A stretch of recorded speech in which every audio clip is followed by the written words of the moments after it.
표를 맡은 박사과정 정지영입니다. 그러면 바로 처음으로 들어가 보겠습니다.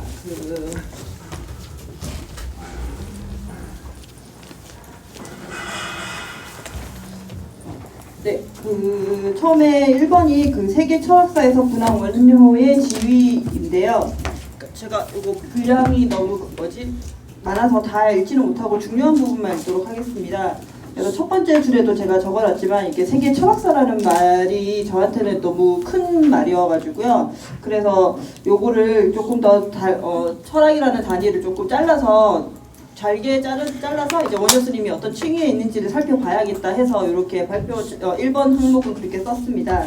그래서 줄쳐 있는 부분 보시면은 원효는 세계 철학사에서 어떤 층위에 서 있는가. 먼저 지역과 종교라는 칼로 세계 철학을 잘라보자. 기독교에 기반한 서양, 이슬람교에 기반한 중동, 불교에 기반한 동양이라는 세 개의 덩어리로 구분할 수 있을 것이다. 인도 철학을 동양 철학으로 분류할 수 있느냐에 대한 정치한 분석은 차치하고 인도와 동아시아를 동양이라는 덩어리에 넣어보았다. 동아시아는 한자 문명권이자 대승불교권인 동북아시아와 비한자 문명권이자 소승불교권인 동남아시아로 나눌 수 있을 것이다. 이렇게 분류한다면 원효는 동북아시아 철학사에 속한다. 이제 다음으로는 시간이라는 안경을 쓰고 동북아시아 철학사를 살펴보아야 한다. 원효는 7세기를 산 인물이다. 그래서 이 페이지로 넘어가시면은 7세기는 당나라 시기고요. 그다음에 중국 교학이 굉장히 꼽혔던 전성기이기도 합니다. 하고 7세기 원효가 살았던 시기를 논할 때 빼놓고 얘기할 수 없는 사람이 바로 현장 스님이시거든요. 현장 스님은 저희가 서유기의 삼장법사의 모델로도 잘 알려진 인물이죠. 그래서 현장 스님 같은 경우는 17년 동안 인도 전역을 누비고 그리고 최신 정통의 학문을 배워서 굉장히 많은 물건을 가지고 금이환영하셨습니다. 각주 2번하고 3번을 보시면은 현장 스님 정기에 대한 주로 많이 보는 책이 3권이 있는데 그 중에 하나가 대당 제자한사 삼장법사전이거든요. 여기에 의하면은 지금 그때 가지고 오신 물건이 520협, 657부에 이르는 물건을 20필의 말에 싣고 금이환영하였다고 되어 있습니다. 그러니까 저희가 흔히 알기로는 현장 스님이 혼자 이제 가셔서 인도에서 유학하고 오신 걸로 알고 있지만은 무슨 나라였지? 고창. 네, 고창에 갔을 때 그 왕이 현장 스님한테 사미도 붙여주고, 그러니까 수행하는 인원들을 굉장히 많이 붙여줍니다. 그게 대당 자은사전에 다 나오거든요. 그래서 혼자 여행을 하신 게 아니라 많은 이제 인원을 데리고 대규모로 이제 인도에 갔다가 돌아오셔서 오실 때도 물건 경전도 많이 가져왔는데 각주 3번을 보시면은 지금 제가 인용한 것처럼 경전도 굉장히 많이 들고 오셨어요. 보면은 대승경전도 220부, 대승론 192부, 경률론 15부 이런 식으로 많은 거를 가지고 오셨습니다. 그래서 그렇게 가지고 오시는 경전을 현장 스님이 입적하기 전까지 이제 한역에 매달리셔서 그런 때도 다 번역을 못 하시고 이제 입적을 하셨거든요. 그래서 중국에서 돌아온 현장 스님 같은 경우는 입적 전까지 번역에 매달렸고 이제 현장 스님이 번역한 경전은 이제 한반도와 일본으로 빠르게 전파되었는데 거의 실시간으로 전파되었다고 합니다. 그래서 구역 경전하고 논설을 공부하였던 원효 스님은 현장 스님이 번역하신 신문어를 연구하며 자신의 불교의 이해를 확장시켰습니다. 그러면 원효는 과연 무엇을 탐구했느냐? 결론적으로 말하자면은 7세기 동북아시아 불교 그 자체를 연구했다고 할 수가 있습니다. 원효 스님은 소속된 종파가 없이 평생에 걸쳐서 대승경전 전체를 섭렵하면서 주석서와 이론서를 저술하였습니다. 원효 스님이 남긴 저술은 대부분이 사라졌어요. 한 80%는 거의 사라지고 남아있는 거는 약 20% 조금 됩니다. 그래서 정확한 규모를 저희가 지금으로서는 알 수는 없지만은 이제 학자들이 추정하기로는 70여 부, 90여 권에서 100여 부, 240여 권까지로 이제 추정을 합니다. 그러니까 굉장히 많은 분량이죠. 그리고 원효 스님이 저술하신 그 범위를 보면은 반야부, 법화, 화엄, 열반, 열애장, 유식, 논리학, 정토, 아비달마, 계율 그리고 선에 이르기까지 이런 범위에 걸쳐서 모든 저술을 남겼는데 유일하게 이제 제외된 거는 밀교 관련해서는 지금 저술이 없는 걸로 알고 있는데 그것만 빼고는 이제 사실 대승경전 모든 부분을 다 주석을 했다고 보시면 될 것 같습니다. 그러니까 당대의 불교를 고스란히 이제 흡수해서 이해하고 분석하고자 했다고 원효 스님의 작업을 그렇게 평가할 수 있을 것 같습니다. 그러면 원효 스님은 도대체 왜 대승불교 전 분야를 연구를 했을까? 거기에 대해서 생각을 해보면 첫 번째로는 제 생각에 이제 그 경전하고 논서가 일가성 없게 들어오다 보니까 서로 상충되는 내용들이 있어요. 그러니까 오성각별설 같은 경우도 법상에서는 우선 사람을 차별을 하지만은 저 나머지 부에서는 모든 중생은 이제 불성을 가지고 있다고 얘기하니까 이것만 해도 상충이 되잖아요. 그래서 이렇게 상충되는 이유를 찾고 그다음에 대승불교를 꿰뚫는 하나의 지향점을 찾기 위해서라고 저는 그렇게 생각을 했습니다. 그래서 이 부분에서 이제 원효 스님하고 현장 스님이 좀 갈리는 부분인 것 같기도 해요. 현장 스님도 마찬가지로 이제 두 가지 목적으로 인도 구법 여행을 간 걸로 저는 봤거든요. 그러니까 첫 번째는 이제 성지순례, 천재도수를 보기 위해서 갔다는 목적이 하나 있고, 그다음 두 번째로 육아사진호를 배우러 갔는데 현장 스님 같은 경우는 현장 스님이 결국 대승불교를 관통하는 자기는 하나의 그 지향점을 법상에서 찾은 거잖아요. 유식에서 찾았는데. 그 원효 스님 같은 경우는 그냥 1심에서 그거를 찾았다고 다른 학자분도 평가를 하고 저도 그렇게 생각을 하거든요. 그래서 아마 그 1심을 찾았기 때문에 유학을 결국 포기했다고 생각을 합니다. 그러니까 원효 스님하고 현장 스님은 같은 질문에서 이제 다른 답을 내렸다고 생각을 하고요. 그래서 원효 스님은 이 페이지 하단에 보시면은 밑에서 두 번째 줄 원효는 경전 논설을 연구한 결과 그것이 성립하게 된 배경이나 맥락이 달라 모순되기도 하지만 그 자체로는 도리 또는 정리, 즉 논리적 타당성을 갖는다고 말하였다. 다시 말해 각기 다른 주장은 불설, 이꼴, 정리, 법성에 어긋나지 않는 것이므로 진실인 것이다. 예를 들어 오성각별설과 계유불성설 또한 각기 현양 성교론, 그다음에 유과사지론, 그리고 열반경 등에 근거한 현실적인 측면과 이상적인 측면의 진실로서 근본적으로 서로를 배척하는 상호 모순된 학설이 아니라고 하였다. 만약 여기서 그냥 각자 그쳤다면 아마 황희정 스님이 말하는 이 말도 맞고 이 말도 맞다와 다름이 없을 것이다. 원효는 성전을 이제 불교의와 요의로 구분을 하였다. 그래서 요의와 불교의의 그 정의는 지금 각주 7번에 달아놨고요. 그래서 그 밑에 줄친 거를 보시면은 그러니까 중간 유식합바의 논서는 불교의 경우로 판단을 하신 것 같고 기신론은 요의경으로 판단을 하신 것 같습니다. 물론 이거는 제 의견입니다. 그렇다면 요의경이 궁극적으로 말하는 바는 무엇인가? 그러니까 일심이다. 원효가 빽빽한 성전의 숲을 헤치고 도달한 것은 진여 일심이었다. 일심은 원효가 처음 만들어낸 용어는 아니다. 천태지희 역시 일심을 강조한다. 하지만 기신론의 일심에 주목하여 부각시킨 이는 원효이며 기신론의 일심은 이후 동아시아 불교 사상에서 중요한 철학적 개념이 되었다. 그러니까 정리를 하자면 원효 스님은 그 세계 철학사에서 위상을 얘기하자면은 이제 7세기라는 7세기 동아시아 불교 그 안에서도 한국 불교라는 거에 속해 있었고 결국 그 원효 스님이 하고자 했던 거는 당시의 불교를 모든 불교를 섭렵해서 이해를 하는 거였고요. 그래서 내린 결론은 일심진여라고 저는 그렇게 생각을 합니다. 그러면 이제 2번으로 넘어가도록 하겠습니다. 이번은 동아시아 불교 사상사에서 분한 원효의 위상인데요. 그 원효의 위상을 알려면은 동아시아 불교에서 차지하는 거를 봐야 되는데 그러려면 이제 어떤 저수를 남겼고 어떤 사상적인 영향을 미쳤냐를 확인을 해야 된다고 생각을 했습니다. 그래서 밑줄 친 거 읽어보면 앞서 세계 철학사에서 분한 원효의 지위를 살펴보면서 원효의 사상이 대승기신론 이해에 결정적인 영향을 미쳤다고 하였다. 원효의 사상이 중국 불교에 미친 영향을 이야기할 때 빠지지 않는 것이 원효의 대승기신론 소와 별기가 법장의 의기에 미친 영향이다. 이는 분명 중요한 지점이지만 원효의 저서 중 오직 소와 별기만 동아시아 불교 사상사에 영향을 미친 것은 아니다. 후쿠시 진이는 원효 저술이 한중의 삼국 불교에 미친 영향에서 원효 저술의 인용을 정리하였다. 저희가 연구를 하다 보면은 문헌학적인 기초 조사가 되어 있으면은 사실 연구가 좀 편합니다. 그러니까 문헌학적인 연구라고 하면은 이게 저번이 언제 어떻게 생성이 됐고 어떻게 유통이 됐는지 그리고 그 문헌에 인용된 이제 경전들이 무엇이 있는지 이런 기초적인 연구가 되어 있으면은 조금 편하거든요. 근데 원효 스님 저수 같은 경우는 지금 인용해놨지만 후쿠시 진인 선생님, 일본인이시고 이분이 기초 연구를 굉장히 많이 해놓으셨습니다. 여기에서 원광대 박사 학위 논문도 있으시고요. 그래서 그 부분은 제가 여러 가지 지금 각주를 달아놨는데, 그래서 제가 이분 지금 별세하셔서 지금 안 계시기는 해요. 근데 이분이 해놓은 논문을 지금 학자들도 굉장히 많이 참조를 합니다. 그래서 지금 제가 그러니까 동아시아 불교 사상사에서 분황 원료의 위상에서도 지금 후쿠시진의 연구 결과를 토대로 지금 정리를 했는데, 그래서 지금 첫 번째 중국 불교에서 나타난 원효 사상, 그리고 두 번째 일본 불교에서 나타난 사상, 이렇게 큰 두 가지로 해서 후쿠시 진인이 연구한 이제 원효 저술이 무엇인가에 대해서 좀 정리를 했습니다.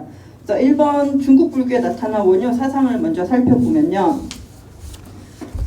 원효 저술을 인용한 논사는 다음과 같다. 당나라의 현수 법정부터 시작을 해서 이통현, 정법사 회원, 그 중국사에서 회원이라는 그 법명을 가진 유명한 스님이 세 분이 계십니다. 여산회원, 정령사회원, 정법사회원이 있는데, 정법사회원은 현수법장의 제자이시고요. 그래서 정법사회원, 청량진관, 규봉종밀, 장수자선, 양분, 현계다면, 영명연수, 사명칠회, 지복, 원갱도, 주지. 그러니까 당나라부터 청나라 시대까지 이제 원효 저술이 계속 인용이 되었는데, 근데 이 인용도 이제 질을 따져야 됩니다. 그러니까 남이 인용한 거를 또 재인용을 했느냐, 아니면은 원효 저술을 안 봤는데 듣기만 하고 인용을 했냐, 아니면 자기가 직접 다 보고 분석해서 인용을 했냐, 이런 것도 조금 차이가 있을 수는 있겠지만, 어쨌든 지금 나타나는 거는 청나라 시대까지 인용이 된 걸로 나와 있고요. 그리고 중국에서 인용된 원효 저술은 대부분이 소, 별기, 그리고 금강산맥경론에 치우쳐 있습니다. 그래서 첫 번째로는 소와 별기가 미친 영향에 대해서 이렇게 쭉쭉쭉 적어놨었고요. 근데 요거는 저희가 원효, 소, 별기가 법장의 의기에 영향을 줬다는 거는 워낙에 많이 알려진 사실이라서 이 부분은 제가 생략하고 넘어가고요. 그리고 4페이지 하단에 보시면은 가마다 시게오의 연구에 의하면은 이장이는 법장 화엄 오교장의 단호기에 영향을 주었고, 그다음에 원효의 신문화쟁론에서 말하는 공유의 회통은 법장의 화엄 오교장의 공유의 교철에 영향을 주었다고 이렇게 평가를 하고 있습니다. 그리고 규봉종밀의 저서에도 지금 대승기신론 소가 인용이 많이 되어 있는데, 이제 종밀의 문제는 원효 이름을 언급하지는 않습니다. 하고 그 자기가 인용한 게 원효의 기신론 소라는 것도 언급을 안 해요. 그러다가 이제 처음으로 원효의 이름이 전면적으로 나오는 것은 영명연수의 종경록으로 저는 그렇게 알고 있습니다. 그래서 저희 종경록 박사 학위 논문 쓰시는 분들 계셔서 그래서 잘 알고 계실 거예요. 그리고 담본, 사본, 단강 같은 경우는 중국뿐만 아니라 도낭과 투르판본으로도 발견이 되었고요. 그리고 도낭에서 활동한 걸로 알려진 단강 스님이 쓰신 대승기신론 광석에도 소와 별기가 인용이 되어 있습니다. 이렇게 보면은 이제 원효의 사상이 중국 본토뿐만 아니라 멀리는 도낭까지 영향을 미쳤다고 평가할 수 있겠습니다. 그리고 소, 별기와 마찬가지로 금강산맥경론도 이제 중국인 저술에 인용이 되었는데요. 그 종밀의 저수에도 인용이 되었고, 종경록에도 7번 인용이 되어 있습니다. 그리고 소, 별기, 산매경론 외에 아미타 경소, 능가경소, 능가경 종료가 인용되어 있다고 이렇게 기본 연구에는 이렇게 되어 있습니다. 다음으로 이제 일본 불교에 나타난 원효 사상인데요. 이것도 똑같이 후쿠시 진엔의 연구 결과를 정리를 했는데, 일단 밑줄 친 부분을 보시면은 그 원효 저술이 언제 일본에 전해졌는지는 명확하지는 않지만, 그 8세기에 활동한 심상 스님이 헤이안 시대에 원효 저술 32부 78권을 가지고 일본으로 건너갔다고 그렇게 알려져 있습니다. 물론 여기 목록에는 이제 원효 저술이 아닌 것도 조금 끼어 있다고는 해요. 그래서 이 부분은 이제 뭐 추가 연구가 되면은 저희가 명확하게 볼 수 있겠지만, 어쨌든 지금 문헌상 남아 있기로는 8세기에 일본으로 건너간 걸로 되어 있고요. 그리고 일본 같은 경우는 필사 기록이 굉장히 정밀하게 남아 있습니다. 그래서 735년 유마 종료를 시작으로 768년까지 다양한 저술이 필사가 되어 있고요. 그리고 후쿠시 진인은 이제 각 종파에서 어떤 원효의 저술을 중시했는지를 분석을 해놨더라고요. 그래서 법상중에서는 판비량용과 금고경소를 중시해서 인용을 했고, 그리고 하원종과 진원종에서는 소하고 별기가 중시가 되었고, 그리고 성론종의 경우에는 인용의 경향을 파악하는 게 좀 곤란하지만 금강 채승환경 현구에서 존존하지 않는 그 원효의 금강경 명소가 대폭 인용되어 있다는 점이 특이할 만합니다. 그리고 천태종에서는 교판을 서술할 때 원효의 사교판과 열반 종료를 염두에 두었다. 그리고 또 정토종 같은 경우는 이제 천태종에서는 이제 정토 사상이 싹틀 때 원효 조술의 역량이 컸다고 평가를 하고 있습니다. 그리고 정토종의 경우에는 성론종과 마찬가지로 인용의 경향을 파악하기는 힘들지만 유심 안락도가 중요시 되었다고 이렇게 정리를 하고 있습니다.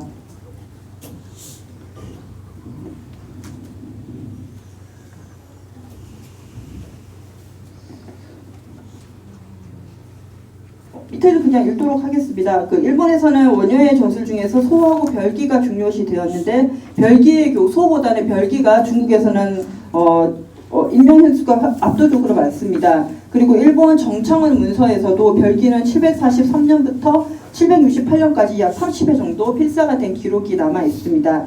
그리고 그간 별기의 조본은 1659년 에도시대 판본에 기초했는데 2015년 소묘지 소장 가나자와 문고에서 보관 중인 사본이 발견되었고 사본 표지에 담례 이름이 써져 있기 때문에 가장 이른 시기의 사본으로 여겨지고 있습니다. 소는 지금 나중에 발표도 하겠지만은 일단 별기보다는 지금 발견된 판본은 1600년대이기 때문에 별기는 지금 담례를 보시면 14세기 인물이잖아요. 그래서 소는 아직까지는 별기보다 더 이른 시기의 사본은 없습니다. 그리고 원효의 저작 중에 현재 남아있는 것은 25종밖에 불과하고 그다음에 전체가 온전히 남아있는 것도 13부밖에 되지 않습니다. 문제는 여기 남아있는 저술이 대부분의 일본에 있다는 점입니다. 한국에서 원효와 저술이 오랫동안 주목받지는 못했지만 일본에서는 꾸준히 필사 연구가 되었고 그리고 널리 추앙을 받았습니다. 원효의 후손인 설중업이 일본의 사신으로 가자 금강산맥경론을 읽고 감동한 일본의 한 진인이 설중업을 반기면서 시를 지어주기도 했습니다. 그리고 가장 오래된 원효의 진령도 일본에 있습니다. 고산사에는 15세기 일본 무로마치 시대에 이모된 진령이 소장되어 있는데 물론 이 기법은 고려시대의 기법이기 때문에 아마 한반도에서 그렸거나, 그러니까 원본은 한반도에서 그렸거나, 아니면 한국 사람이 그린 것을 그러니까 일본에서 한국 사람이 그린 것을 이제 다시 한번 베껴서 그리지 않았나라는 얘기가 있는데 이 부분에 대해서는 뭐 아주 확실한 결과는 없지만 어쨌든 제일 오래된 원효의 진령도 지금 일본에 남아 있습니다.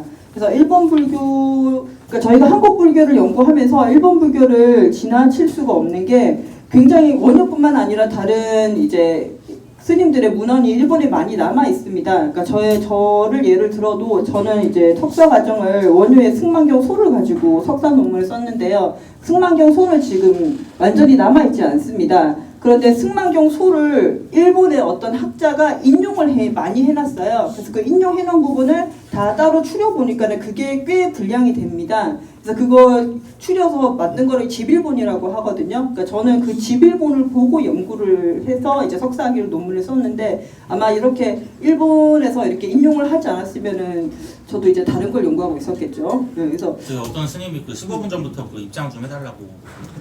잠깐만요. 그리고 화면이 안 보인다고. 이걸 웨백스로 왜 바꾸는지 모르겠어요.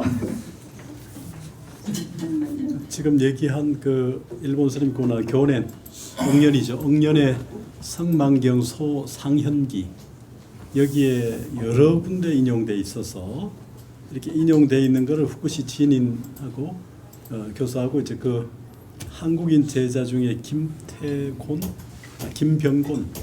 김병곤이라고 하는 50대 한 중반쯤 된 학자가 제자인데 거기서 흩어져 있는 이 법상 또는 정토 또 삼론 뭐 천태 이런 계통에 흩어져 있는 전설을 다 조사해가지고 원효 저술을 종합한 그것이 아까 여기 인용되어 있는 그 책이고요. 이 작업을 리드한 사람이 이제 그 후쿠시 진인 교수입니다. 알츠하이머 병이 걸려가지고 아주 고생을 했고 2015년 이래 우리 같이 발표도 이번 왔는데 그렇게 하면서도 그런 작업을 했고 한 3년 전인가 세상을 떠났어요. 좀 안타까운데 그 후쿠시 진인 교수 때문에 이제 원효 저술이 이렇게 흩어져 있는 집일본들이 만들어져서 우리 발표자의 논문도 가능했고 뭐 나도 썼고 이런 사람들이 가능했던 거죠. 예, 계속하세요. 네, 그래서 여기까지 얘기를 하는 걸로 이제 동아시아에서 원효의 위상을 얘기한 거를 정리를 하겠습니다. 네, 제가 1, 2번을 30분 안에 끝을 냈고요. 이제 3번으로 넘어가도록 하겠습니다. 그까지 3번. 질문이 있나요? 1, 2장에 대한 질문. 질문은 네. 현장 원효가 현장 스님 인도에 가서 아까 EPG나 현장 스님하고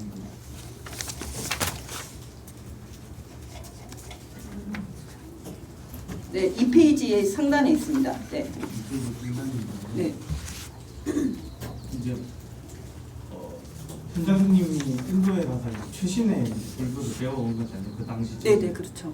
이제 와서 이제 설명하실 때는 이제 원효가 이제 동아시아 불교를 배우려고 했다. 이제 현장 했을 때 굉장히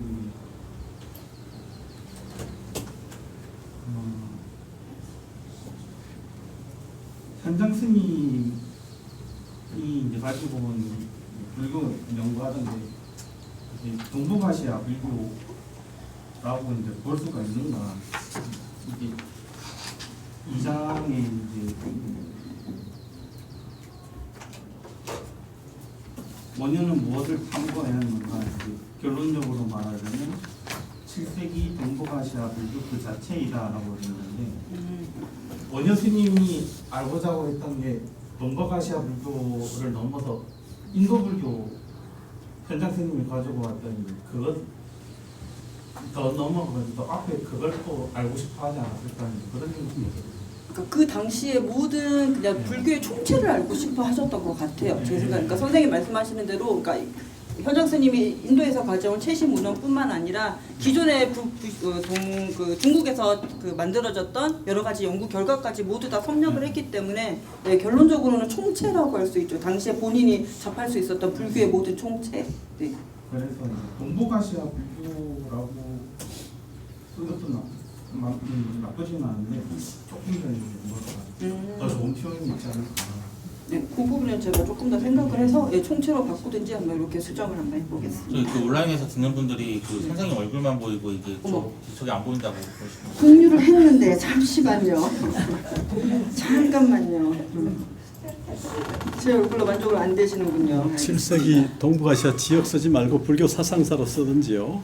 네. 뭐 그렇게 하면 되지 않을까 생각하고, 그 유마 종료가 하나 나와 있는데 그 전에 한번 얘기했죠. 그 여기 인용되어 있는 여러 저술들 중에 유마 종료도 하나 보이는데 그게 바로 그러니까 6페이지의 두 번째 단락에 735년 원효 저술이 언제 일본에 전해졌는지 명확하지 않지만 735년 유마 종료를 시작으로 768년까지 다양한 원효 저술이 필사되었다 그랬는데 이 유마 종료가 아마 유마경 종료가 널리 읽혔던 것 같고 이 필사본이 아마 1945년까지 유통이 됐던 것 같아요. 그 전에 듣기로 2차 대전의 그 연합군의 폭격에 의해서 유마 종료가 사라졌답니다.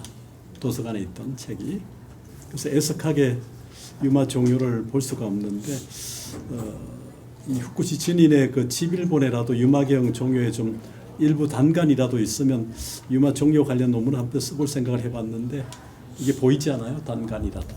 그러니까 여러 사람들의 인용에 유마 종료가 좀 일부 됐을 수도 있을 것 같은데 일단 후쿠시 진인 쪽에서는 내가 좀 못 살핀 탓인지 아직 못 봤어요. 발표자는 본 적이 있나요? 아니 저는 본 적이 없습니다. 그래서 유마 종료는 천태 지휘대사나 가상 길장 그 앞에는 성조의 주유마부터 해가지고 굉장히 널리 읽혀서 뭐 원효 또 심지어 우리 조선의 뭐 대한시대 만해의 유마경 강의가 반 정도 쓰다가 말았는데 15품 중에 그래서 이렇게 이어왔으면 참 좋았을 텐데 하는 생각이 아쉽게 듭니다. 혹시 유마경 종료의 단간들이 좀 발견이 되면 하여튼 이런 부분도 좀 거론이 되면 좋겠다는 생각이 듭니다. 예, 다른 질문 또 있나요? 계속하세요. 네. 그러면 3번 또 분양 원료에게서 대승 기신론의 의미와 가치로 넘어가도록 하겠습니다. 그 원효는 아까도 말씀드렸듯이 평생에 걸쳐서 수많은 저술을 남겼는데 원효가 자신의 대표 저술로 무엇을 꼽았는지는 지금으로서 저희는 알 수가 없습니다. 게다가 지금 아까도 말씀드렸듯이 저작 대부분이 거의 80%가 사라졌고, 그리고 중국에서는 소, 별기, 금강, 삼매 경론이 주로 인용이 되어서 자연스럽게 이 세 책이 원효의 대표작으로 이제 여겨지고 있습니다. 그리고 원효, 저희가 대승기신론 하면 원효의 이름이 무조건 나오게 되는데, 원효 이전에도 기신론의 주석서가 있긴 있었습니다. 근데 담년의 주석서 같은 경우는 주로 섭대승론의 교학에 기반해서 풀이를 했고, 그리고 해원의 주석서는 십지경론에 근거를 둔 심직설의 입장에서 능가경과 승만경을 도입을 해서 해석을 했고요. 그런데 원효에서는 이런 앞에 있던 기존의 주석서와는 달리 인용 경전을 굉장히 많이 인용을 했고, 그다음에 면밀하게 분과를 나눠놨고, 그다음에 전편에 걸쳐서 자구 풀이를 했기 때문에 이전의 주석서와는 다른 이제 새로운 모범을 선보였습니다. 이렇게 원효에게는 기신론은 굉장히 특별한 의미를 가진 책이었을 거고요. 그리고 기신론 관련된 원효의 주석서는 소와 별기만 있는 건 아니고요. 이거 말고도 굉장히 많은 일도장뿐만 아니라, 그다음에 교수님께서는 이장희도 이제 대승기신론의 주석서의 일부라고 보시고 계셔서, 그렇게 이제 보면은 이제 기신론 관련된 주석서가, 원효가 쓴 기신론 관련 주석서는 한 7, 8종 정도가 됩니다. 그 내용은 제가 일단 거기 발표문에는 넣지는 않았었는데요. 그렇게 이제 기신론은 원효에게는 굉장히 특별한 책이기도 했습니다. 물론 이제 소와 별기 같은 경우는 이제 저희가 성립 순서에 대해서는 결론이 나와 있지는 않지만, 대체적으로 얘기를 할 때 이제 별기는 조금 초기고, 소 같은 경우는 중기의 저작이라고 이렇게 많이 얘기를 하시더라고요. 원효의 저술에 대해서 연구하신 분들 같은 경우는 각주 34번을 보시면은 이시 코세이, 후쿠시 진인, 남동신, 이부키 아츠시, 오카모토 이페이 같은 학자들이 이제 순서에 대해서 얘기를 하긴 했는데, 아직까지는 왜냐면 이렇게 저술 연도가 남아있는 거는 판비란론 한 권밖에 없습니다. 그렇기 때문에 지금 저서 순서에 대해서는 정확하게 얘기가 나와 있지는 않고요.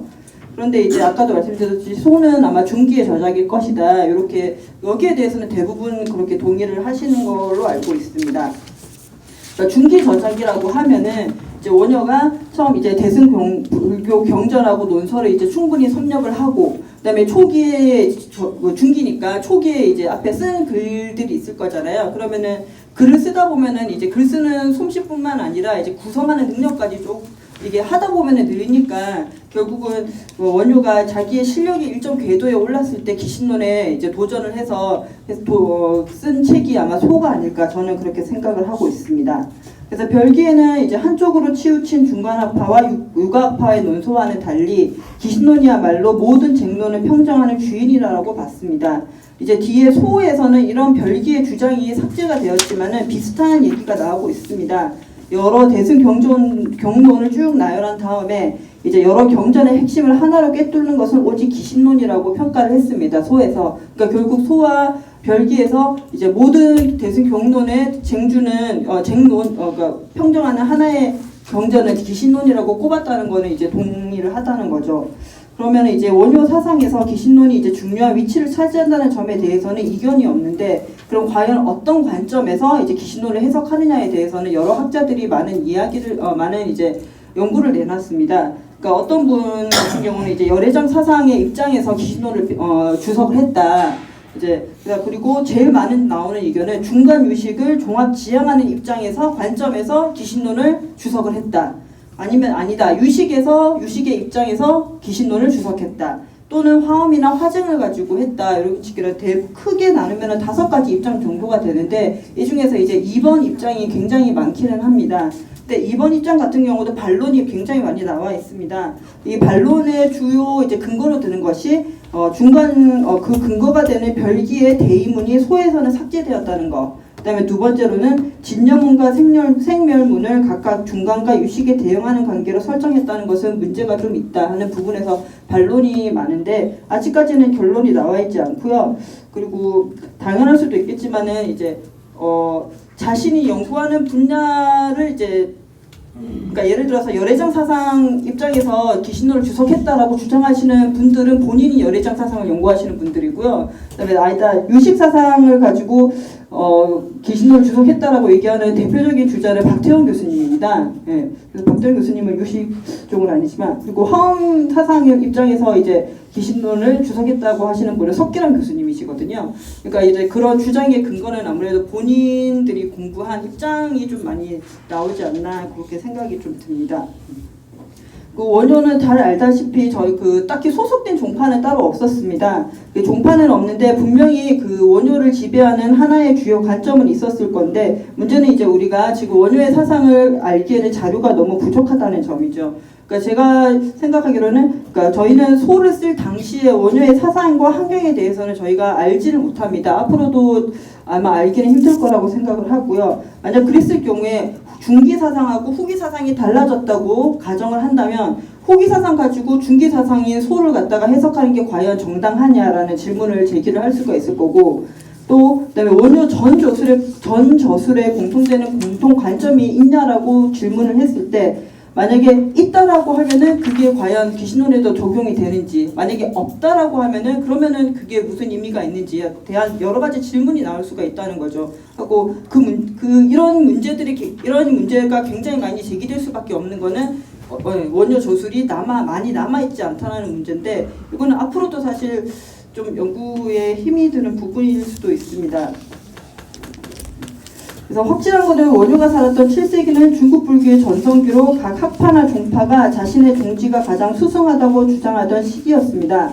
이제 구역과 신역, 성종, 법성종과 법상종, 그다음에 공과 유, 무성과 유성 등의 논쟁이 동아시아를 휩쓸었는데, 이 지난한 논쟁을 잠재울 궁극의 답이자 자신의 사상의 뿌리를 내릴 근본은 원효는 이제 기신론의 1심에서 발견을 했다고 이제 평가를 하고요. 그리고 이론뿐만 아니라 수행에서도 이문을 지와 관으로 닦는 이론적 기초를 보고 지간이 갖추어지지 않으면 깨달음의 길에 들어갈 수 없다고 얘기를 했습니다. 이렇게 보면은 1심 이문은 이론과 수행에 있어서 원효 사상의 이제 근본이 된다고 할 수가 있겠죠. 그래서 그 다음으로는 제가 그럼 꼭 나와야 되는 질문이, 그 원효가 얘기하는 1심은 과연 뭐냐라고 했을 때 그 뒷장을 보시면 알겠지만은 내용이 없는데, 제가 그 1심에 관련해가지고 많은 여러 학자들의 책을 봤지만 제가 설명할 수가 없더라고요. 누가 만약에 저한테 물어봤을 때 원효의 1심 사상이 뭐냐라고 물으면 저는 대답을 속시원하게 못할 것 같더라고요. 그래서 이 부분을 제가 스킵을 했습니다. 그래서 이번 수업이 아마 끝나는 6월이 되면은 아마 얘기할 수 있으면 좋겠습니다. 그래서 그거는 그때 고민을 하도록 하고 같이 책을 읽어 나가면서 같이 고민을 해 나가도록 하겠습니다. 그러면 다음 4번으로 이제 본론으로 들어가도록 하겠습니다. 저희 간단하게 여쭤볼 게 있는데, 네. 그 원효를 전공할 생각이 없다고 되어 있는데, 예, 그러면은 맞습니다. 혹시 뭐 박사 주제를 어떤 식으로 하시고?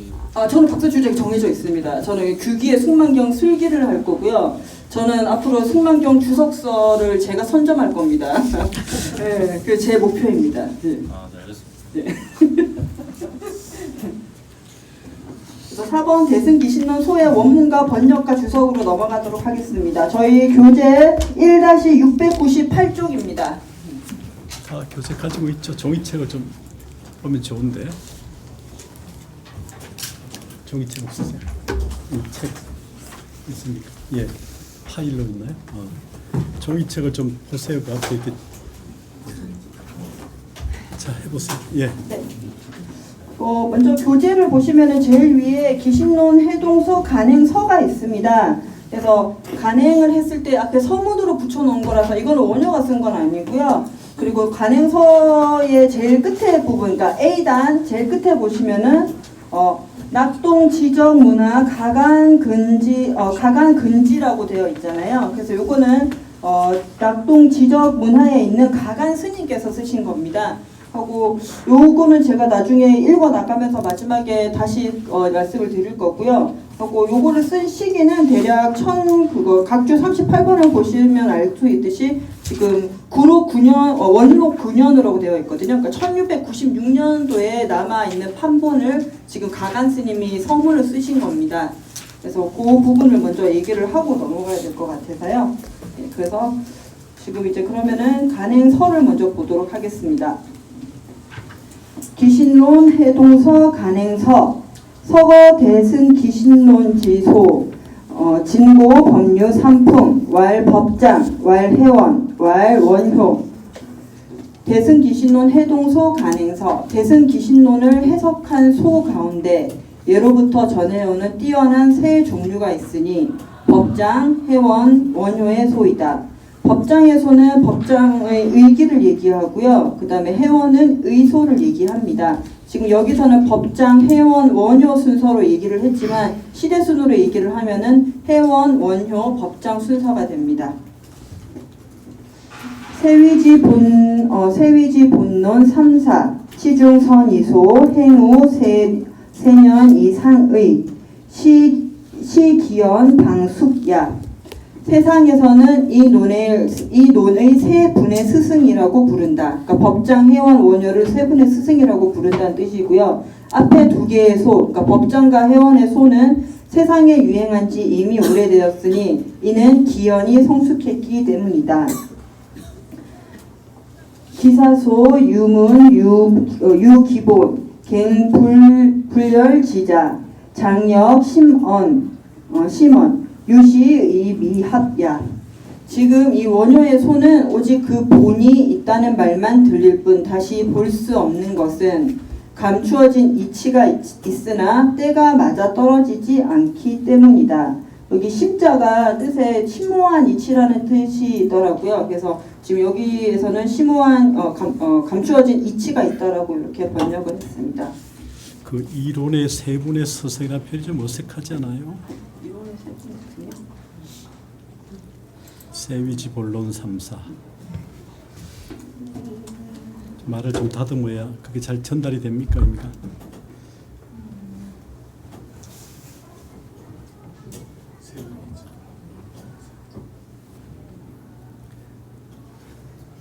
뭐 이론을 추석한 뭐 세 사람의 뭐 법사라거나 네. 뭐 그런 식으로 좀 수식을 해야겠죠.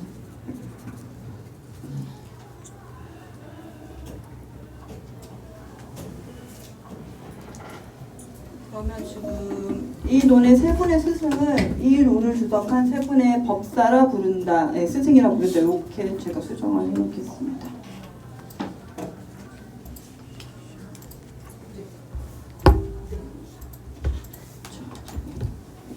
그러면 다음 부분으로 넘어가도록 하겠습니다. 소위 승전, 청량관공어, 지금 여기는 준자라고 되는데 일단 회자로 읽겠습니다. 회남 법장 수 해동 기신소 의운 개서 고출우 제사 상자 이응지야. 소위 승전에 의하면 청량 진간 스님이 해남에서 법장에게 원효의 기신론 소의 뜻을 받고 이르기를 이 책은 여러 스승의 견해보다 월등히 뛰어나니 마땅히 알아야 한다고 하였다. 아까도 얘기했지만 지금 한불전에는 지금 회남 대신에 준남이라고 되어 있습니다. 그런데 지금 신수대장경도 회남이라고 되어 있고요. 그리고 최초원이 쓴 아마 요 문구를 가지고 왔을 거예요. 그 최초원이 쓴 법장 정기 관련된 문헌에 회남에서 활동했다고 되어 있기 때문에 요거는 회자가 맞습니다. 그래서 지금 한불전은 오타라고 보이고요. 잠깐 여기 한번 기실론 여기 뒤에 다 있으니 한번 볼까요? 그 파란색 간지가 있는데 뒤에서 두 번째 기실론 뒤에 구역 신역을 다 넣어놨고요. 기실론 소하고 금강산맥경로는 여기 지금 신수대장경 본을 넣어놨습니다. 또 기실론 상권 이 페이지가 여기로 보면 202페이지 있죠, 상단에. 거기 보면 하나 둘 본문에 셋 넷 다섯 쪽에 청량 관공 회남 법장 그것도 회로 돼 있죠. 네. 예. 그리고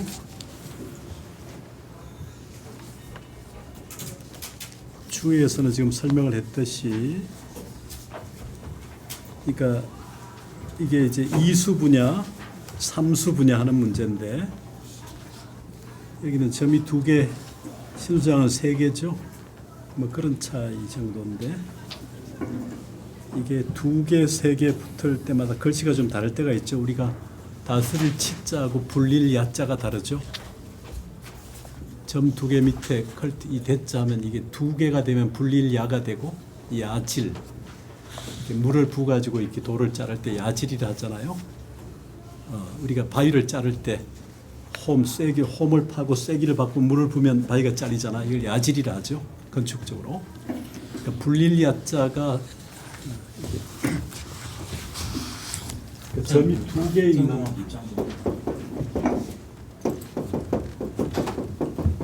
이게 야잖아요. 대장간 불릴 야자. 이건 이제 치가 되잖아요. 다르니까 이런 차이가 있는데, 그래도 점 두 개와 점 세 개 차이에 따라서 음이 다른 경우가 들어 있습니다.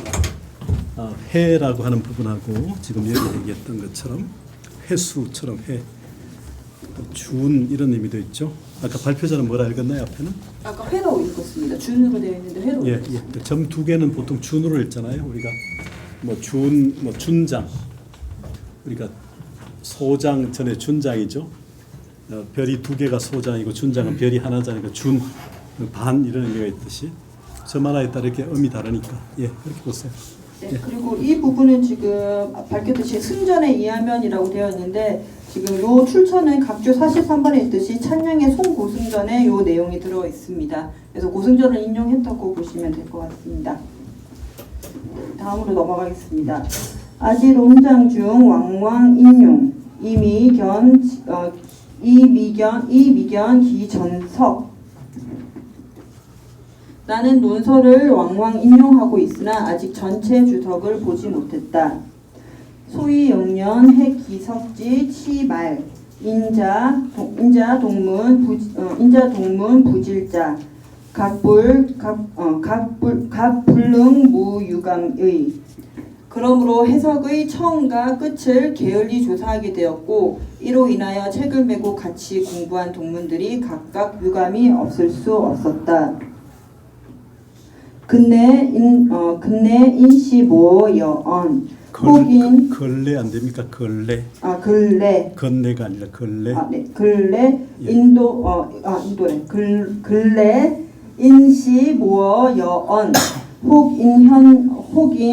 혹인 현적음본 내허 각제이 류행 원수 고점 기연지절. 근래 인씨가 나에게 말하기를 어떤 사람이 귀한 판본을 발견하여 판각하여 유행시키려 하니 원컨대 살펴서 교정해 주십시오 라고 하니 그 말이 간절하였다. 여부 상우시 근적지 희차 소입수 이 점두 긍수. 나는 다시 때를 만나 금기가 이르렀음을 생각하고 원효소를 입수한 것을 기뻐하며 머리를 끄덕여 기꺼이 허락하였다. 이 설에서 점두라는 말 많이 쓰죠. 점두. 머리로 점칭을 이렇게 점두. 옳지 하듯이 이렇게. 예, 그다음에 변봉독 정교 수연 천푼노태 불회 경력 해감 당사. 곧 받들어 읽어 교정하였으나 타고난 자질이 느리고 둔하여 힘을 다 쏟지 못하였으니 어찌 감히 깊이 사색하였다 하겠는가. 북이 달인 행위 정제. 통달하신 분께서 요행이 모두 바로 잡아주기를 엎드려 빈다. 원록구 용비 병자 지 추일 낙동지적 문화 가간 근지.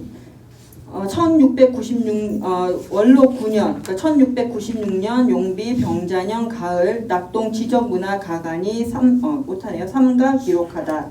그래서 낙동지적은 각주 44번을 보시면은 찾아보니까 교토를 낙양에 비유를 해서 중심을 낙중이라고 하고 동서남북을 구분한다고 합니다. 낙동지역은 히가시야마라고 부른다고 하고 지적어는 이제 교토 동산에 있는 진원정 지산파의 총동산이라고 합니다.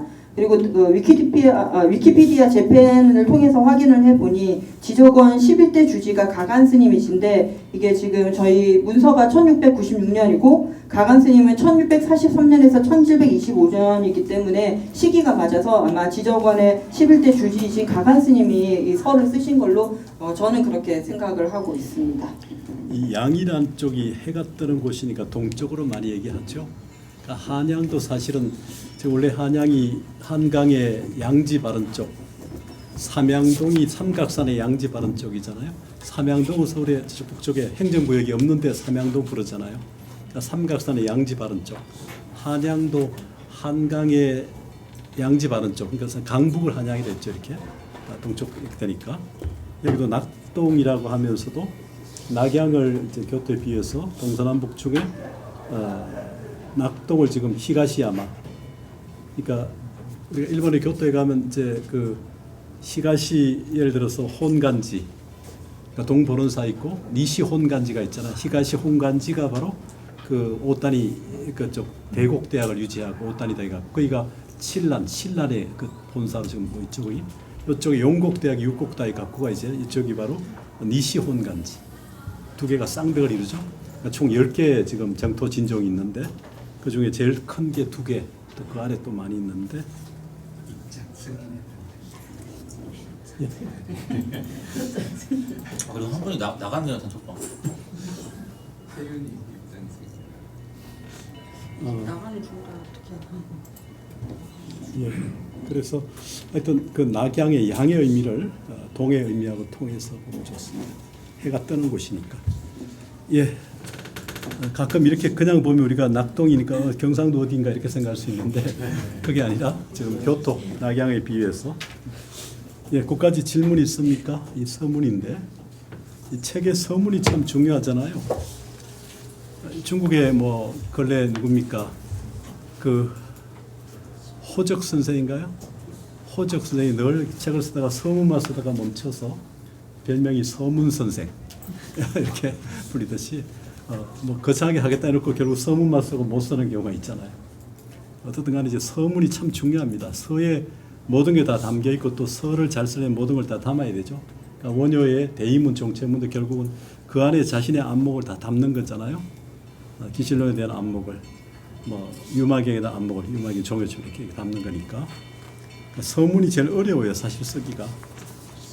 여러분도 논문 어제 초록 발표했는데 논문을 한 100%, 80%, 90% 썼다고 생각해서 초록 발표를 해야 되는데 실제로 그렇게 안 하고 초록 발표한 사람들 있죠. 그러니까 논문을 다 쓰고 난 다음에 그것을 압축해서 결론을 또 초록 요지를 만들어야 되잖아요. 책도 다 쓰고 난 다음에 서문부터 먼저 쓰지 않고 책을 다 쓰고 난 다음에 서문을 붙이지 않나요? 그 책을 전체를 아우르면서 핵심을, 주어진 분량의 핵심을 담아야 되니까 그만큼 서문이 밀도 있고 핵심을 담아야 되니까 쓰기가 어렵죠. 어쨌든 간에 이제 여기 이 기실론 해동서의 연기, 유래 이런 것들을 이제 설명한 것이긴 한데 뭐 많은 본이 있으니까 그 중에 한 본이긴 합니다만은 이렇게 기실론서 이것도 여기 밑에 보면요 하단에 저본이 신수대장경 제44권 원록 9년간 종교대학 장본이잖아요. 우리 각주에 우리 교재 여기 각주 하단에 상중 하단에 저본이 바로 그러니까 밑본 이 한국불교전서의 저본이 바로 신수대장경 제44권 원록 9년간 종교대학 장본이라는 거죠. 그러니까 우리가 지금 아까 봤던 신수대장경 뒤에 이 기실론서 이 본이 바로 한불전본의 밑본이 됐다는 거예요. 판본상으로 무슨 말인지 알겠죠? 그러니까 저본이 있고 또 A본을 갑본, B본을 을본, C본을 병본, D본을 갑을 병전 이렇게 쭉 가거든요. 이렇게. 그러니까 밑본이 뭐냐가 중요하죠. 그러니까 이 텍스트의 기준을. 그래서 거기에 지금 담긴 서니까 신수장에도 이게 담겨 있는 거죠. 지금 가간 화상에 지금 건지 서문이 실려 있는 겁니다. 예, 계속하세요. 예. 그렇지가 않은 것 같은데요. 소위 용현 예, 핵기. 70만 처음부터 끝을 게을리 조사 정확하게 게을리하였다 이런 뜻 약간 좀 자세하게 언과 속에 좀 게을리 있다 이런 얘기일 것 같은데. 예, 그러니까 조금 이제 표현이 어색하죠. 그 기라는 게 이제 기 주석서 원효소의 그 심화를 자세히 자기가 살피지 못한 거죠. 그런 의미죠. 살피지 못한 채로 이런 채로 이제 동문들에게 책을 매우 같이 공부한 그 의미가 이제 유감이 됐다는 얘기잖아요. 그러니까 이 서문을 쓴 사람이 아마 이게 뭐 윤독회 같은 걸 주도했을 텐데 이 본인을 충분히 심화를 파악하고 윤독회를 주도했어야 되는데 그러지 못한 채 윤독회를 주도하니까 내용 파악에 어려움이 있었겠죠. 그걸 겸손하게 이렇게 서문에 쓴 것 같아요. 네, 그 부분은 수정을 하도록 하겠습니다. 예. 이 해동소라는 명칭이 일본에서도 그냥 원효해소를 해동소라는 명칭이 그냥 공용화됐던 뭐 이런 게 되는 건가요? 1차적으로 해동소라는 것은 이제 그 일본보다는 이제 중국 그 우리가 이제 바닷가에 있어서 접해 가자미 접자 바다에 접해라고도 하고 우리가 진단이라고도 하고 뭐 청구 푸른 언덕 청구 잠룡 원효를 하듯이 이렇게 우리를 그렇게 불러서 중국에 대등한 맞서는 의미에서 이제 해동이라는 말을 주로 써왔죠. 우리가 안 써도 중국이 그렇게 써 우리 또 그렇게 쓰기도 했죠. 그러니까 최치원의 이제 동인의식 동역동 제3인 동인가 저쪽은 중국은 굳이 말하면 우리가 자꾸 이렇게 중국에 종속된 당에 종속된 신라 이런 개념이 아니라 저쪽은 오히려 서국이고 우린 동국이라는 거잖아요.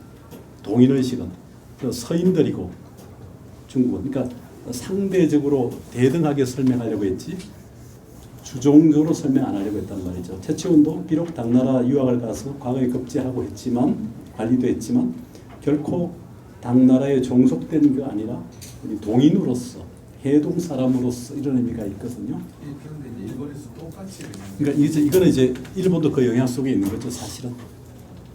그리고 여기 또 어차피 일본의 불교라는 게 전부 여기 신라에서 건너간 사람들이었잖아요. 나라 헤이안 시대, 가마쿠라 시대 이후 이전까지는 적어도 가마쿠라 시대에 가야 본격적으로 11세기 가야 이제 일본이라는 어떤 그 주체적인 생기고 그때부터 이제 교낸 뭐 이런 아까 응연 같은 사람들 그래도 이제 그 사람들도 역시 뭐 원효 영향을 받고 하니까 그러니까 적어도 이제 이런 흐름 속에 동아시아는 있는 거죠. 그러니까 당나라에도 그렇게 일본은 오히려 가마쿠라부터는 이제 신라 한반도 건너온 불교를 부정하고 중국에서 직거래했다잖아요. 교내의 삼국 불교 연기사관이 그런 책이니까. 그래서 오히려 우리는 신라로부터 받은 게 아니라 당나라에서 직거래했다는 거죠. 그래서 일본인들은 지금도 인도, 중국, 일본이지 우리 새끼잖아요. 한국 불교를 자기 통사에도 거의 완전히 뺐거나 한 짧은 형식만 넣었지. 우리는 참 아쉽고 좀 이해가 안 되지만 그들은 그렇게 봤단 말이에요. 그런 사람이 예. 해동소라고 지금 붙인 거. 그러니까 이제 그렇게 해왔고 기실로운 소는 워낙 해동소라는 별칭이 이미 지금 법장이나 이후에 종밀이나 뭐 영매연수 이런 사람들에게도 그렇게 불려져 왔기 때문에 통칭이 되니까 원효 해동소 하면 원효 기실로운 소나 뭐 화엄경 소 다 이런 게 포괄적으로 원효 또는 신라철을 해동소 특히 원효소를 해동소라고 했으니까 그런 측면이 있죠. 예, 또 다른 뭐 질문 있습니까? 그럼 이거 그 지금 말씀하시는 그 해석이 반대로 해야 되나요? 여기는 게으름어서 뭐 이렇게 돼 있는데 게으름을 그게 아니, 고 네, 게으른 게 아니라 이제 처음과 끝을 이제 정밀하게 네, 연구조사했는데 그렇죠. 네. 나는 최선을 다했다. 최소 겸손하게 그냥 본인이 게을러서 못했다라고 얘기를 하신 것 같기는 해요. 그걸로 있는 거 지금 그러니까 겸사죠, 겸사.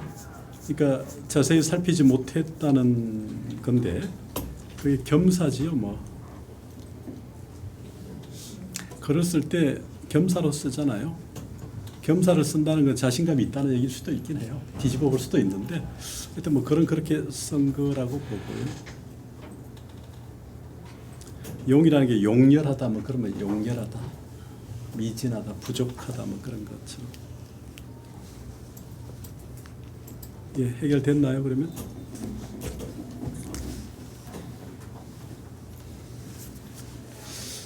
예, 다음 하죠. 네, 그러면 간행선은 여기까지이고 이제 본문으로 돌아가도록 하겠습니다. 698조 B단이고요. 기신론소 상권, 기신론은 상하 두 권으로 되어 있습니다. 석원효찬, 장설차론 약유 산문, 초표 종체, 차석 제명, 기제삼자 의문현의, 장차 대승 기신론을 해석하려 함에 대략 세 가지 문이 있으니 처음은 종체를 나타냈고 다음은 제목을 해석했으며 세 번째는 글에 따라 뜻을 나타내었다. 제1. 표종체자 연부 대승지 위 체야 소원 공적 담이 충현. 첫째로 종체를 드러내자면 저 대승의 체가 맑고 고요하며 깊고 오묘하다.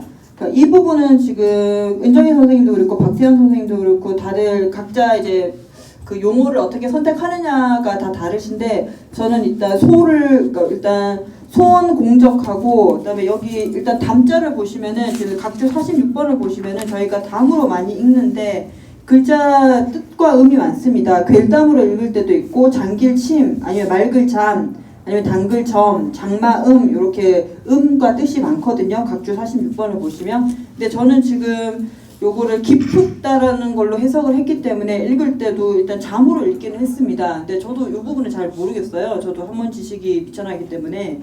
두 가지 다 쓰는데 관례적으로 이제 잠보다는 담을 좀 많이 쓰죠.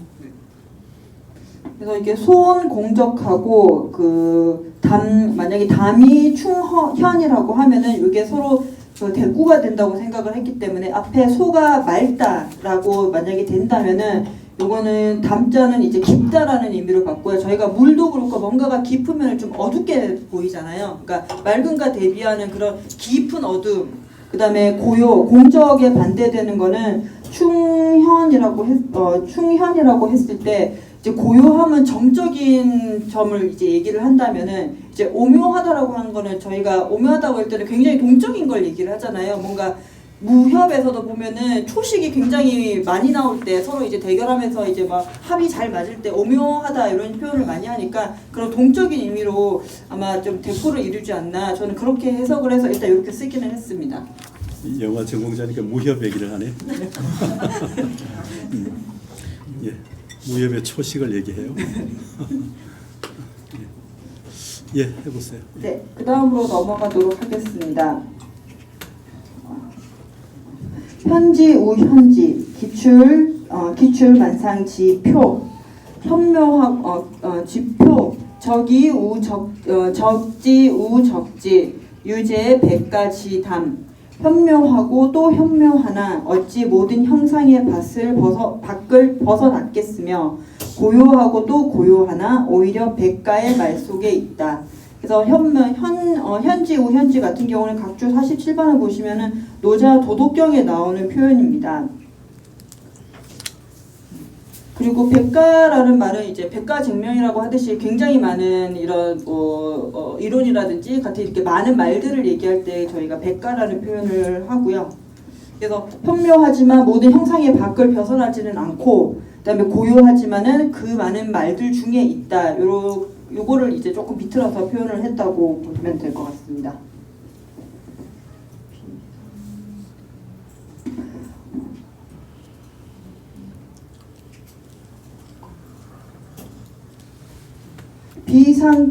비상표야 오한 불능견기구 형상의 밖을 벗어나지 않았으나 오한으로 그 몸을 볼 수 없으며 오한은 각주 48번에 보시는 것처럼 이제 법을 간주하는 5가지 륜, 그러니까 유관, 천안, 해안, 법안, 불안을 얘기를 합니다.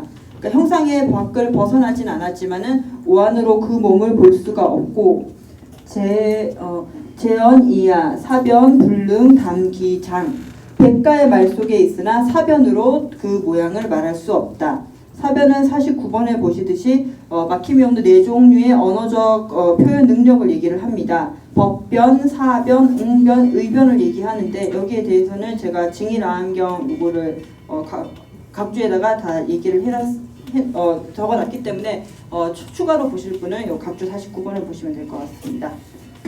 요건 대의 인문의 막유 크다고 말하고 싶으나 안이 없는 것에 들어가도 남김이 없고, 요거는 장자에 나오는 표현을 오마주했다고 볼 수가 있고요.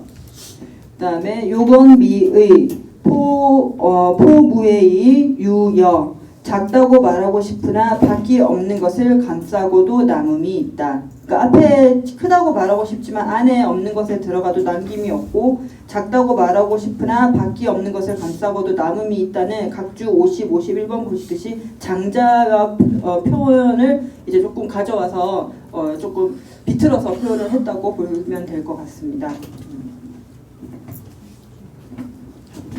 인지 어유 일여 용지 이공 있음으로 이끌려고 하나 진여, 그러니까 일여를 진여라고도 표현을 해서 지금 진여라고 여기를 써놨습니다. 진여도 이를 써서 공하고, 핵지어무 만상 승지 이생 부지 하이 언지 강호지위 대승 없음에 두려고 하나 만물이 이것을 타고 생기니 무엇이라고 말해야 될지 몰라 억지로 이름하여 대승이라고 한다.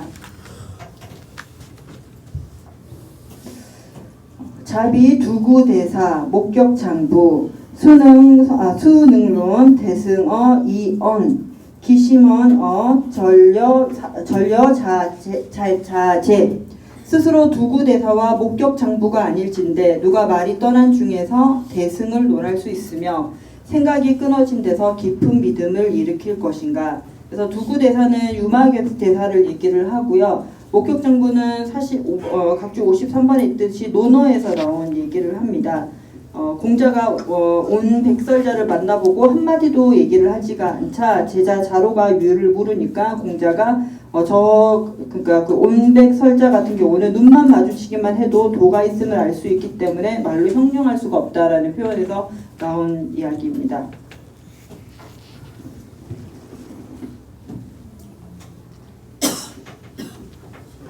소위 마명보살 무연 대승 여기 상자가 뒤에까지 다 걸리더라고요. 상피 무명 망풍 동심해 이표 그러므로 마명보살이 무연대비로서 저 무명의 망령된 바람이 마음바다를 요동시켜 떠다니기가 쉬움을 불쌍히 여기고, 그 다음에 민자가 또 뒤에까지 걸립니다. 민차 봉각진성 수장몽이 난오 이 봉각의 참된 성품이 긴 꿈에 잠들어 깨어나기 어려움을 가볍게 여기어 어시 동체지력 감조 차논 찬술 열애 신경 오의 이에 동체지력으로 이 논을 짓고 열애의 깊은 경에 오묘한 뜻을 찬술하여 욕사 위학자 잠계 일축 편탕 삼장 지지 배우는 자로 하여금 한 두루마리의 책을 잠시 펼쳐서 3장의 뜻을 두루 탐구하게 하고, 여기서 일축을 두루마기 책이라고 번역을 했는데요. 저희가 사극 보면은 어명이요 하면서 이렇게 촥 휘잖아요. 그럼 끝에 이렇게 축이 달려 있거든요. 그래서 권자본이라고 하는데, 그래서 옛문 용례를 보면은 책을 가리킬 때 이렇게 축자를 써서 이렇게 표현을 많이 하더라고요. 그래서 우리가 전경이라 하잖아요. 전경. 이렇게 축을 돌리는 거를 이렇게 책을 읽는다는 독경을 전경이란 말에서 구를 전자, 굴릴 전자, 축을 중심으로 이렇게 하니까 우리 이렇게 뭡니까 티벳이나 네팔에 가서 할 때 이제 뭐죠 그게 바퀴 있잖아요. 바퀴. 또 우리 이쪽 윤장대 하듯이 축을 두고 이렇게 경을 읽는 거를 되게 전경, 개경이란 말 쓰지만 전경이라는 말 쓰죠. 전경하려면 축이 있어야 되니까. 그래서 우리가 축을 중심으로 이제 몇 장 이렇게 계산하잖아요. 이렇게. 예. 그리고 앞에 욕사가 있는데 욕사가 요 뒤에까지도 다 걸립니다. 그래서 욕사를 이제 있는 걸로 읽으면 욕사 위도장 영식 만경 수한 일심 지원 도를 배우는 사람으로 하여금 온갖 경계를 길이 씌어서 드디어 1심의 근원으로 돌아가게 하고자 하는 것이다. 이 발표자는 위학자가 되고 싶어요, 위도자가 되고 싶어요. 저는 지금은 위학자가 되고 싶어요. 학자에 머물러 있지 않을까 싶습니다. 예. 예, 계속하세요. 네. 소슬 나는 소슬 수광 가략 이언 개 2심 1심 소술한 바는 비록 넓지만 간략하게 말할 수 있으니 1심에서 이문을 열어 총괄 마라 108지 광고 마라 108의 넓은 가르침을 총괄하였으며 그 마라 108은 56반에 있듯이 능가경 전체의 내용을 얘기를 합니다. 능가경에서 이제 부처님께서 마라야산에 있는 능가성에서 대해보살이 제기한 108개의 질문에 대해서 설법하신 내용을 담고 있습니다. 그리고 원효대사가 8권, 그러니까 4권 능가경, 10권 능가경을 주로 이용합니다. 그러니까 지금은 7권을 주로 보지만 좀 알고 있을 필요가 있어요. 예, 그다음에 시 성정어 상염 보종 유사 15지 유치 그밖에 아니지. 현상에 물든 것에서 본성의 깨끗함을 보여 유사 15의 깊은 뜻을 널리 종합하였다. 유사 15는 각주 57번에 있듯이 요거는 승만경을 얘기를 합니다. 그 승만경이 승만경의 주인인 승만 부인이 아유타국의 이제 우칭왕에게 시집을 가는데 아유타국을 아유사국이라고도 합니다. 그래서 유사가 되고요. 그다음에 원문의 승만경은 장 구분이 없지만 군하발타라가 나중에 15장으로 분장을 하거든요. 그래서 유사 아유사국의 15장으로 됐다. 그러니까 이거는 승만경을 얘기를 한다고 보시면 됩니다. 지어 공림 일미지종 치산무의 지치 금고 동성 삼신지 극과 극 밖에 공림 일미의 종지와 치산무의 치지와 금강명경과 대승동성경의 삼신에 지극한 결과와 그래서 지금 여러 가지 단어가 나오는데 이거는 각자 각주를 달아놨습니다. 58번 공림일미에 같은 경우는 대반 열반경의 가르침을 얘기를 하고 그리고 치산무의는 법화경의 가르침을 얘기를 합니다. 하고 금강명경 같은 경우는 저희가 호국 삼부경에 들어가는 경전이고요. 그다음에 대승동경 같은 경우는 이제 이게 제목에서 볼 수 있지만 대승은 성이 같다라는 거라서 이제 일체중생 실류불성의 그 의미, 그러니까 대승경전의 그 취지를 얘기하는 경전이기도 합니다. 그래서 지금 보면 마라 108부터 쭉 나오는 얘기가 지금 대승경전을 지금 하나씩 들어서 이제 얘기를 하고 있는 겁니다. 그리고 허영락 사계 지심원 대품대지 광탕지 지도 일장월장 미밀지 현문 화엄경과 보살 영락경의 사계의 깊은 인연과 대품 반야경과 대방등 대집경의 넓고 호탕한 지극한 도의와 대승 대방등 일장경 그리고 대방등 대집 월장경의 은밀한 현문에 이르기까지 검차 등배 중 중전지 간심 일이간지자 기유 차론호 무릇 이러한 무리 가운데 여러 경전의 핵심을 하나로 꿰뚫는 것은 오직 이 기신론뿐이다. 그래서 지금 여러 경전을 들어서 지금 여기 중에서도 제일 수승한 것은 이제 기신론이다. 그런 요지로 지금 얘기를 하고 있습니다. 고 하문언 위욕 청섭 열애광대 신법 무변의고 응설 차론 그러므로 어디까지겠지? 제가 책하고 이거를 같이 보면서 보니까 헷갈리네요. 그러므로 아래 문장에서 말하기를 열애의 광대하고 깊은 법에 한량없는 뜻을 총섭하려고 하기 때문에 이 기신론을 설해야 한다고 말한 것이다. 그래서 아래 문장이라고 얘기하는 거 열애의 광대하고부터 설해야 된다까지는 대신 기신론에 있는 문장입니다. 그 각주 69번에 지금 출처를 표기를 해놨습니다. 그 다음으로 논의 뜻에 대해서 얘기를 잠깐 하게 됩니다. 찬원지의 기기여시 계즉 무량 무변지의 위종 합즉 이문 일심지 법위요. 이 논의 뜻이 이미 이러하여 펼쳐 보이면 무량 무변한 뜻으로 종지를 삼고 합해 본다면 이문 그러니까 진념문과 생멸문의 일심의 법으로 요체를 삼고 있다. 이문지대 용만의 불난 무변지의 동 일심이 혼융. 이문 안에 만 가지 뜻을 받아들이면서 어지럽지 아니하며 한량없는 뜻이 일심과 같아서 혼용되어 있으니 시 개합자재 입하 무애 개이 불번 합이 불협 세워도 그러므로 펼침과 합함이 자제하여 세움과 깨트림이 걸림이 없어서 펼쳐도 번잡하지 않고 합하여도 좁지 않으며 입이 무애 파이 무실 무덕 입이 무덕 입이 무득 파이 무실 시위 마명지 묘술 귀신지 종체야. 세워도 어둠이 없고 깨트려도 이름이 없으니 이것이 마명에 뛰어난 술법이며 귀신론의 종체이다.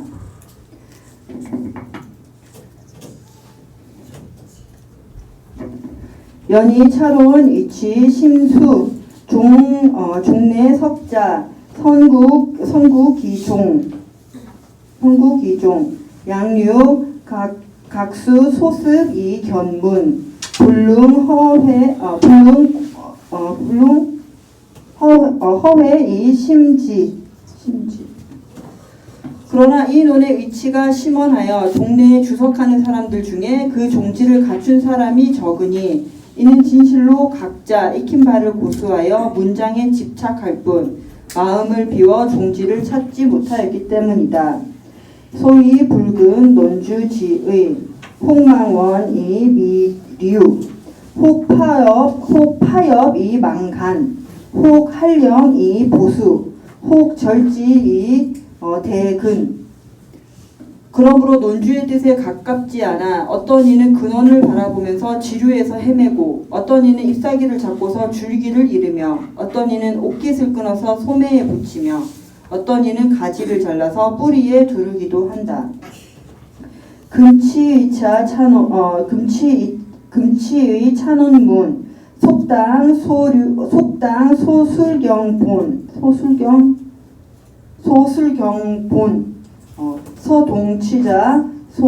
소동치자 소식지이 표종체경. 이제 바로 기신론에 일거하여 설해진 바 경론을 끌어다 배대하였으니 이게 속당을 배대라고 무리를 짓는 거기 때문에 배대라고 번역을 했고요. 배대하였으니 같은 곳을 지향하는 이들은 깨닫기를 바란다. 종체를 드러냄을 마친다. 그래서 앞에 얘기하면은 저희가 첫 번째가 표종체고 두 번째가 석제명이고 그리고 세 번째가 이문현이인데 지금 첫 번째인 표종체가 여기까지로 이제 마무리가 됩니다. 여기까지 질문 있습니까? 저기 처음 시작할 때요.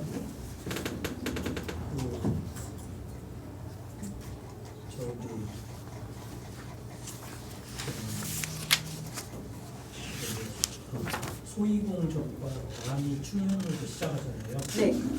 혹시 이거에 관련해서 이제 종체를 드러내자면 뭐 지금 이렇게 배생의 체가 맞고 그래야요 깊고 오묘하다 이렇게만 하시는데 이 저기 소원공적하고 담이 충현을 다른 의미로 좀 이렇게 설명해 주시죠.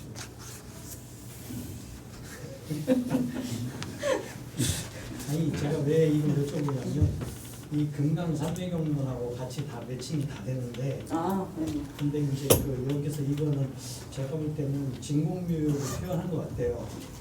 그래서 진공묘를 표현한 것 같은데 이게 소원공적이라는 거는 비워야 뭘 채울 수 있으니까 그리고 다미충현은 거꾸로 비웠다면 채울 수 있는 거거든요. 걸림이 없는 건데 이제 그런 의미 같은 것들이 좀 있지 않나 싶은 생각이. 그런 이제 왜냐하면 이 대승기 신문 처음 시작할 때 종체를 분명히 알아야 의미가 뭔지가 알아야 뒤에 쭉 문구들을 이제 그 이해하는데 도움이 많이 되니까. 그래서 이게 중요한 말인데 이게 어떤 의미로서 이 원효 선사가 이거 썼을까 이 생각을 좀 해봐야 된다 이거죠. 아직 못 해봤습니다. 아직 못 해봤습니다. 조금 더 생각을 해보도록 하겠습니다. 뭐 1심 지원 30 지혜 배대에서 볼 수도 있겠죠. 그 대목을 소원 공적 다미충현 부분을 한번 생각해 보세요. 그 금강산맥경론 서문에 나오듯이 1심 지원과 30 지혜, 1심의 근원과 30의 바다 얘기하니까 또 다른 질문 있습니까? 11, 예. 11페이지에 예. 인지어유, 이려, 용지, 이공, 요 문구가 혹시 이려의 작용을 얘기하는 게 아닐까 그렇게 생각이 들거든요. 그래서 진여도 뭐 기술서도 정하고 이런 것보다는 자신의 작용을 정하고 이런 식의 표현을 하면 어떨까? 그러니까 이 원효의 책 안에 이제 내용들이 항상 진여하고 이제 처음이잖아요, 마법이. 그래서 저는 그렇게 생각합니다. 진여 이퀄 이려가 되나요? 그렇게 해놓은 것도 있더라고요. 그러니까 진여 이퀄 이려가. 그러니까 진여를 되게 타타타라는 말 자체가 이제 여여하다, 이려하다, 진여, 그러니까 다 쓰는데 한결같이 그러하다, 여여 그렇고 그러하다, 진여 참으로 그러하다 이렇게 해서 같은 의미의 다른 표현으로 쓰죠. 이거는. 근데 우리 이정인 박사 질문 그 부분은 답을 할 수 있나요? 아니, 저는 이 종체문 부분에서 지금 말씀하신 이 부분이 제일 어렵더라고요. 그러니까, 예, 이거는 지난번 수업에서도 했었는데 저도 이 부분이 지금 이 얘기를 왜 하시는지 잘 모르겠어가지고 지금 제가 정확하게 답변하기가 조금 어렵습니다. 이 부분. 1심을 이해를 하면 진여 1심 본과 이 상태가 돼야지 되는 거거든요. 그래서 작용도 방법에 이를 것을 바꾸어야 돼요. 그게 이제 인지어유라는 측면하고 획지어무라는 측면의 대비를 통해야 이해가 되죠. 인지어무하고자 하니까 여기 말할 그대로 뭔가 있다는 유의의 측면에서 이끌려고 하지만 뭐 진여의 작용으로 해도 뭐 공한다 이런 의미로 해석하든 또 밑에도 획지어무니까 무엇인가 없음으로 이제 두려고 하지만 만물 그러니까 만물성지 이생이잖아요. 그런 의미를 좀 대비시키면 지금 바로 될 것 같은데요. 획지어무 일려용지이공. 그러니까 뭡니까? 인지어유 일려용지이공. 획지어무 만물성지이생. 다 문장의 패럴리즘 병렬 구조잖아요. 마치 우리가 배너에 사륜 것하고 네 마리 말이 달려가듯이 주부술부 이게 사륙 변려체 문장이란 말이에요. 당송대 신라 때 유행했던 빼어난 문장이잖아요.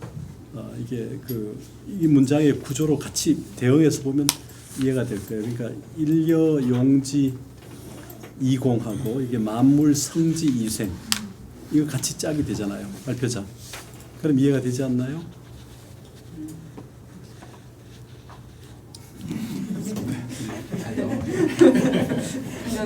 그러니까 이제 유에 뭔가 집착, 유로 끌어와 설명을 하려고 하지만 결국은 그는 공이고 무로 설명하려고 하면 결국은 또 생이라는 거죠. 이렇게 대비를 통해서 어느 한쪽에도 치우침이 없이 중도의 의미로 이렇게 회통해 가는 그런 방식을 취하니까. 그러니까 뭐 중간에 예를 들어서 중간이 이제 공이라는 잣대를 통해서 모든 존재를 비실체인 공성으로 설명하려고 하는 부분에 대한 측면하고 또 가유로 임시방편으로 얘기했더니 그걸 또 시류로 이해하는 또 유식의 입장을 동시에 그러니까 공성과 가유를 아우르는 의미에서 지금 대성을 얘기하잖아요. 대성 기신을 얘기하고 그러니까 중간과 유식이든 공성과 가유든 이 의미를 지금 대비해서 그러니까 유를 공으로 무를 지금 생으로 이렇게 설명하잖아요.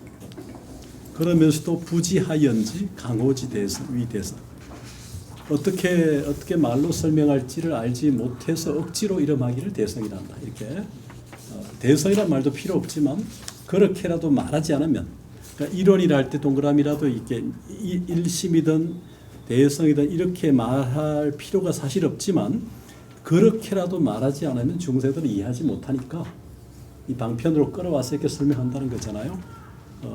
뭔가 손에 잡히고 눈에 보이는 인지어유, 가유로 설명하려고 하는 측면에 대해서는 일여용지공, 뭐 진여의 어떤 진여의 작용으로 무엇인가 하려고 해도 그거는 이제 실체가 없는 공성이고 또 반대로 뭡니까 만물이 타더라도 이제 생한다는 무로 측면을 얘기했지만 만물이 이것을 타고 생긴다는 거죠. 결국 무의 측면에서 얘기하려고 해도 그 무가 없는 게 아니라는 거죠. 다시 생겨난다는 의미를 통해서 유무의 대립 이거를 좀 다 넘어서는 중의 의미를 지금 얘기하고 공의 의미를 얘기하고 정의 의미를 얘기하려고 하는 거죠.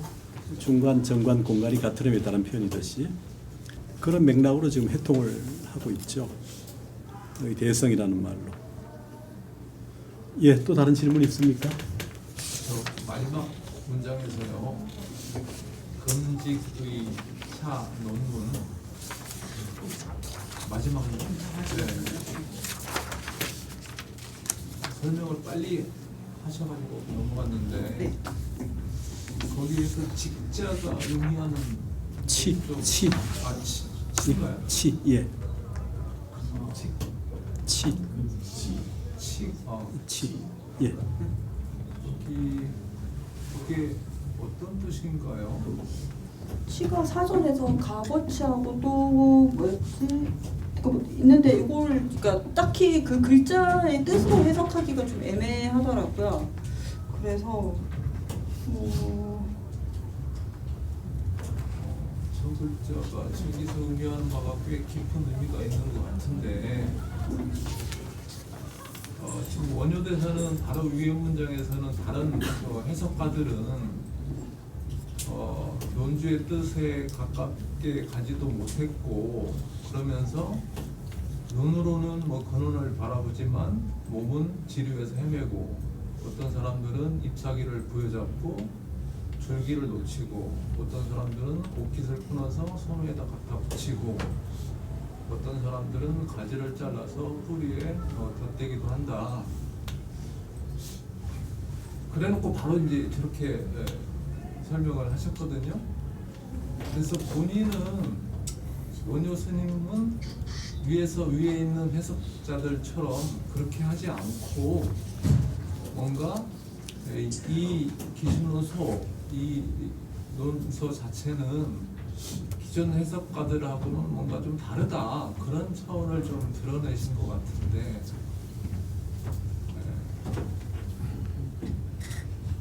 그러니까 기존의 논주들은 이 텍스트에 대한 뭐 것일 수도 있지만 아니면 이제 기존 논주들은 한편으로는 이제 뭐 중론 그러니까 중간학자들은 이제 여기 앞이 뒤에 나오겠지만 12문론이나 중론이나 이런 중간론의 입장에서 또 유식가들은 유가사지론이나 뭐 이렇게 이런 섭대성론이나 이런 것에 의거해서 자신이 의거하는 뭐 공성에 자신이 의거한 가유의 입장에서 이렇게 한 측면만을 얘기하고 있지만 나는 이 기실론 속에서 그 한 측면이 아니라 온전한 모습을 다 담고 있는 측면을 이제 가지고 있음을 알고 있기 때문에 그런 입장에서 지금 그게 맞게 배대한다는 거죠. 그러니까 원효는 이 가치를 중간론이나 유가론의 측면이 아니라 이 기실론의 입장에서 전적으로 의지해서 그러니까 치라는 게 그 가치를 여기에 두고 의지하는 거죠. 그런 맥락이 깔려 있는 거죠. 그래서 이제 배대해서 이렇게 하니까 앞에 이제 뭐 중간론, 유가론의 입장에서 부분만 보는 사람들은 이 기신론을 통해서 깨닫기를 바란다는 거죠. 그러니까 한 측면이 아니라 온전한 모습을 그런 맥락을 깔고 있다고 보여요. 예, 그럼 여기까지 하고 우선 한 5분 10분 쉬었다 할까요? 네. 자, 지금 예.